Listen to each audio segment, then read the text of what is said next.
Yo guys, what's up? It's Piff, and in today's video I decided to make another tutorial on how to install GTA 5 mod menus. Now this tutorial is not going to be the same as the other two I made. This one is going to be focused on the .SPRX mod menus. I've had a lot of questions about how to install them because I've started to record more of them because they're much better than the script bypass menus. Picture on the screen right now of a couple of the menus that I've used and the ones that I like, but I need to stress this. Unlike the script bypass menus where you did need a jailbroken PS3, you need a jailbroken PS3 to use these menus. You also need to be on DEX custom firmware, and you also need to be on the Bless version of the game. But anyway, let's get into the tutorial. So, what you're going to need to have is you're going to need to have Multiman, Rebug Toolbox, or some sort of FTP server. I use Rebug Toolbox. Downloads will be in the description below. But anyway, what you're going to do is you're going to go ahead, open up whatever one you want. Again, I'm using Rebug Toolbox. And if you're using Rebug Toolbox like I am, you're going to have these little messages that appear if you're not on a Rebug firmware. If you are, these messages won't come up, ignore them. But even if you do get these messages, just click X through them, ignore them, it's just giving you some information. But once you're on here, the FTP service is open. I'm going to show you my system info here really quick, just to show you I am on DEX. And remember that IP address, not mine, but remember yours, your PS3's IP address. You can also find it in system settings. But anyway, once we have that, you're just going to go ahead and go to your computer. So now that we're on the computer, you can see that I have FileZilla, my eBoot, my .SPRX file, and also a text document. So I'll have downloads to everything in the description. I'll also have a website where you can get free mod menus, also paid mod menus, .SPRX menus of course. I'm going to be using Serendipity because that's my favorite, and I'll also have a download to the FileZilla. But anyway, you won't necessarily have a .txt or a text document like I have. The only two you're really going to need are the eBoot and the .SPRX.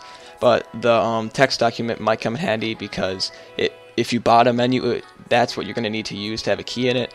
The menu that you bought probably came with the text document in a tutorial, but whatever. Now you're going to open up FileZilla.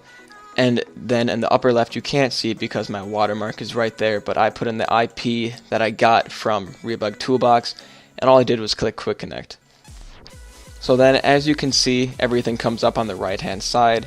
If it doesn't come up, make sure, just try a different FTP server, or a different app. Like I use Rebug Toolbox, but you might want to use Multiman, or there's a lot of other ones that you could use. Just Google it. Anyway, you're going to want to go to dev_hdd0, scroll down till you find the TMP folder, open it up, and this is where you want to put in your SPRX file and your text document if you have one.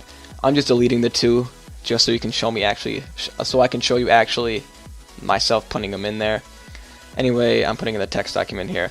But I also have multiple menus in here. Now, the eBoot that you download with your menu will only read that menu, but you can switch eBoots out at any time so it can read separate SPRX files. So you can have multiple in the TMP folder, and each time you could only switch the eBoot instead of switching the SPRX files as well. That's what I have here because I have multiple menus. Anyway, after that, you want to switch your eBoot, and by doing that, you want to go to Game, find your Blessed folder, go to usrdir, and then here's your eBoot.bin. Make sure you change it, as you can see me doing now, and it will ask you to overwrite it because there will already be an eBoot in here. And as you can see, my bytes don't actually change, or the file size doesn't actually change because it's the exact same eBoot that I switched. Like I switched with the same eBoot. Now this next step is only if you have the pirated version of the game, which I do, so I'm going to show you this. But if you don't, ignore this. But what you're going to do is you're going to switch the eBoot in that version as well. So just find the eBoot. It's going to be in the exact same location as the eBoot that we just switched. It's under usrdir inside the game folder. And anyway, once you're done with that, you just want to back out, click the two little dots until you're on the main screen. And then that's pretty much it. You pretty much have the mod menu right now. There's only one more thing you need to do, and then you're golden. Once you get back to that main screen, you can click X as I did there. And then back on the PS3, all you want to do is quit that app that you had that opened up the FTP server for you. Just quit that, and then all you need to do then is go ahead and launch your game.